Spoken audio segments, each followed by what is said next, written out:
Hello and welcome to New Economic Thinking. I'm here today with one of the leading scholars in the area of the economics of inequality, Professor Emmanuel Saez at the UC Berkeley. Thank you very much for joining me this morning. I'm going to start with a question which I get asked a lot whenever the issue of inequality comes up. Why should we care about inequality in a broad philosophic sense? So I think the best answer to that is we should care about inequality because people and society cares about inequality. That is, people evaluate their own success, well-being, really in comparison to others. And people will have views on what is a fair distribution of income, of our economic well-being. And so that's why we economists should try to cast light, on what are the facts about inequality and why does inequality evolve the way it does. So you're saying, in fact, that this is always even if your well-being is rising on an absolute basis, that's not what concerns people. They do focus on the relative levels. Yes, I strongly believe that. You have the view among economists who tend to have a dislike for the fact that people might have views about others and don't evaluate their own well-being solely based on their economic success. So those economists would tend to say, with economic growth, inequality is not going to be an issue because 200 years from now, everybody will be rich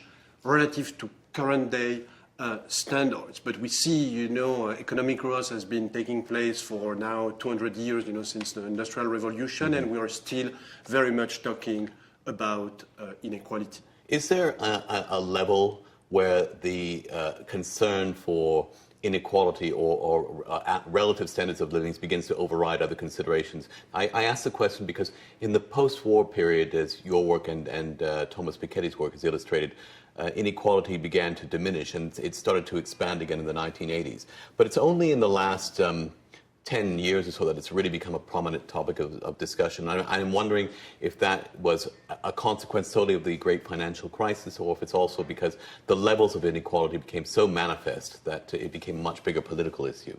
I think the issue of the Great Recession really was a catalyzer, that made people aware of the fact that the economy was not growing equitably.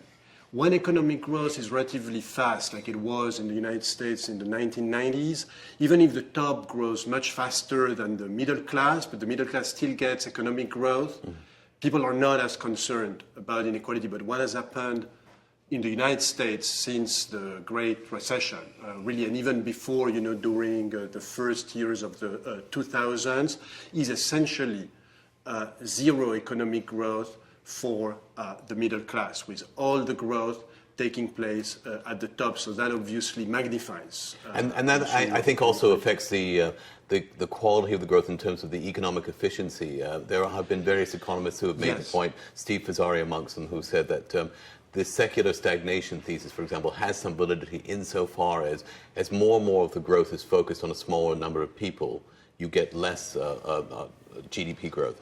Yes, so then economists have been bringing economic arguments for why inequality could be bad. And so the simplest argument is that if there is a lot of inequality, some people who grow up in low-income family might just not have the resources to develop their full potential. So think about getting a high-quality education, for example.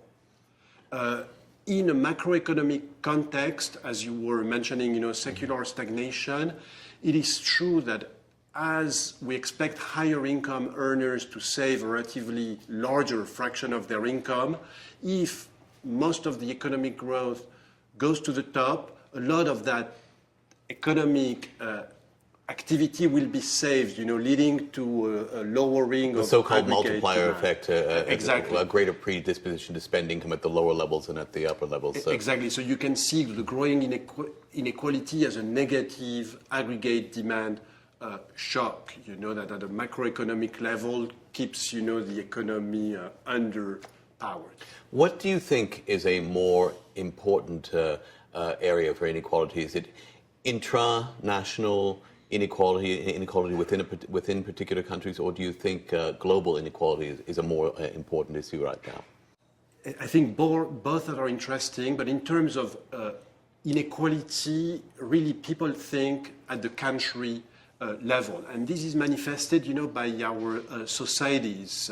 Our modern societies tax a very large fraction of national income, 30 to 35% in the United States, up to 50% in a number of European countries like France. So that means as a country, people in a country are willing to share a very significant fraction of their income. And so that's, I think, the relevant level for thinking about inequality. Cross-country transfers are very slow, very small, and also very controversial. Well, they are, and though I've heard people like Gregory Mankiw, amongst others, make the point, excuse me, that if you are worried about inequality at a national level and you start implementing redistributive policies to mitigate that, then why not do the same for global inequality? And by extension, isn't it also the case that the middle class in developed nations are going to suffer under those circumstances, given that the poorer countries will benefit as we mitigate the global inequality problem? What's your response to that? My response to that, again, is to look at the facts. How do countries and societies work?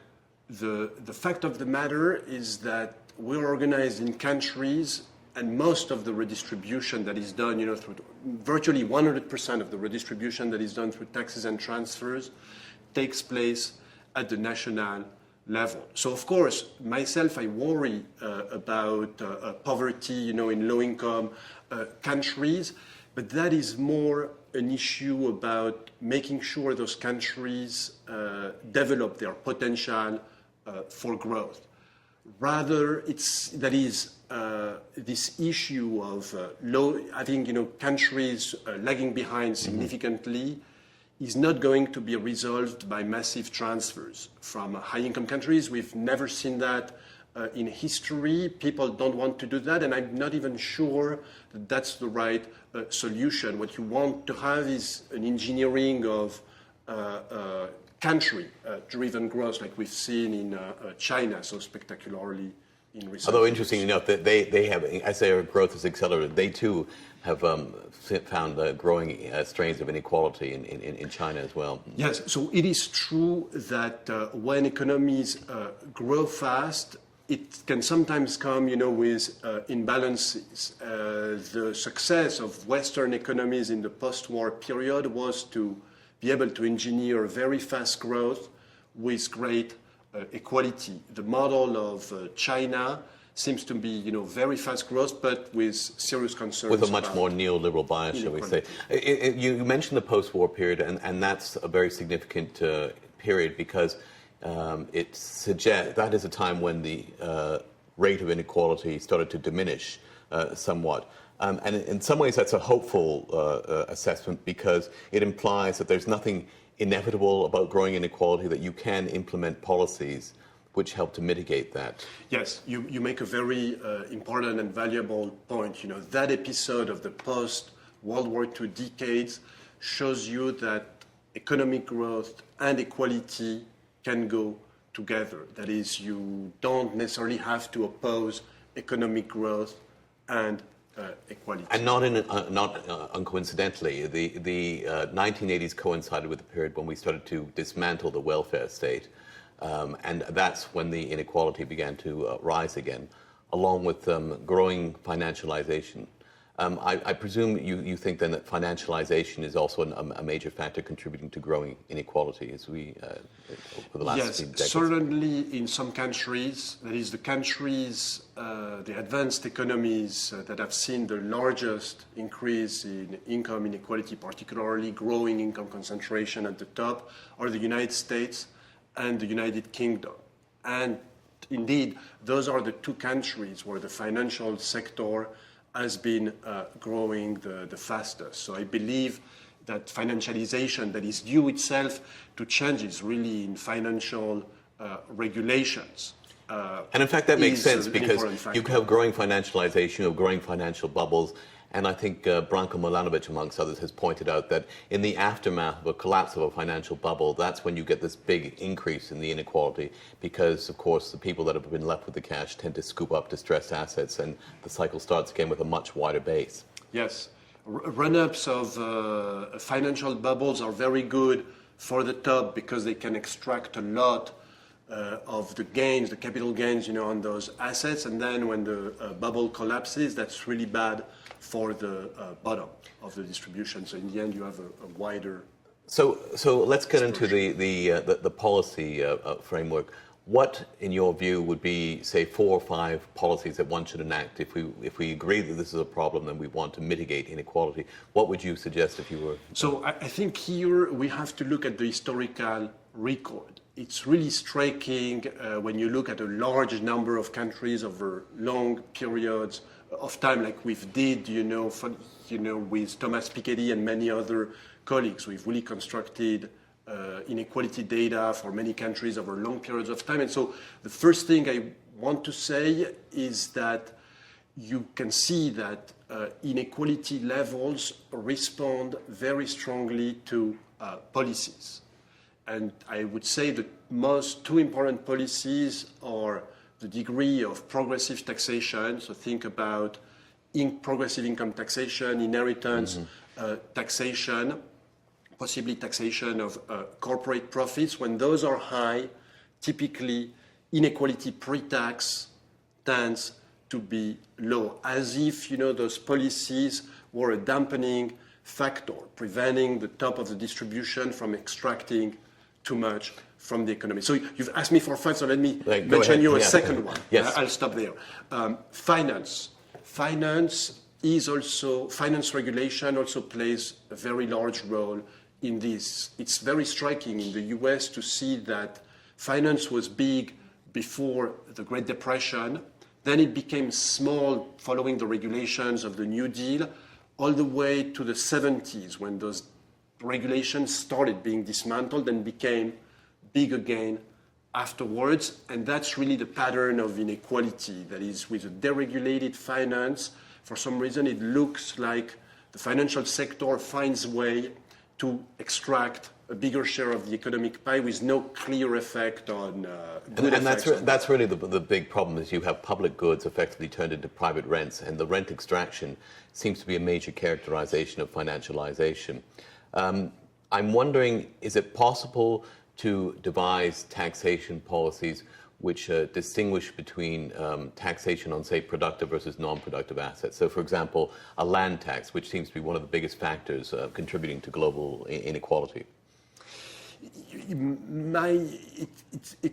We don't really know for sure. My view is that it's better to have taxes that don't try to fine-tune, is this activity good or bad, because it's difficult to enact a tax, that's sector-specific, and then... Well, I guess you could do it on, say, something like the inheritance tax you mentioned, which is, there's a movement afoot in the United States, of course, to eliminate it altogether. Yes. So my view is that I prefer taxes that are based on broad income, broad wealth measures or inheritance measures, and then combined with regulations that are sector specific. So in the case of finance, again, I talked about the historical record. It's very clear that financial regulation can control successfully, if it's implemented aggressively. And so you're not inclined to make a distinction, say, between income and capital, which is an area where... So on taxation, I think for income, we should tax comprehensive income, and that includes labor income plus capital income. On top of that, there might be a role for taxing capital or wealth specifically. Either you can do it at the time of inheritance, when the wealth is transferred, because the inheritance tax is in principle the most powerful way to prevent self-made wealth from becoming a dynasty. Yes. Inherited wealth. Yes, and so you would go with that. And what about targeted fiscal policies? I mention that because you've written a paper recently where you discuss ways in which targeted government spending can alleviate unemployment. And I guess by extension, that would also mitigate inequality. Yes. No. So this is another area of research that has been supported by INT that I've been working on in recent years with Pascal Michaya. And so the question we try to address there is how should government policy vary over the business cycle to fight, excessive unemployment, say in terms of slums. And in principle, economists tend to say monetary policies should do the job, but there are limits to monetary policy. Which is why I find your work so refreshing, because I've always found that the fiscal channel is a much more effective channel for dealing with this problem. We have to think back again about the fiscal channel. And what we've tried to do in that work is to make, that old thinking that the fiscal channel, can help an economy in a slump, make that point in a modern model of economics, but trying to do it in a way that provides policymakers clear guidance. We have run out of time here, but Professor Saez, I want to thank you very much for sharing your thoughts with us today. Thank you very much, and thank you very much to INT for the great support you are providing to so many research projects. Thanks very much.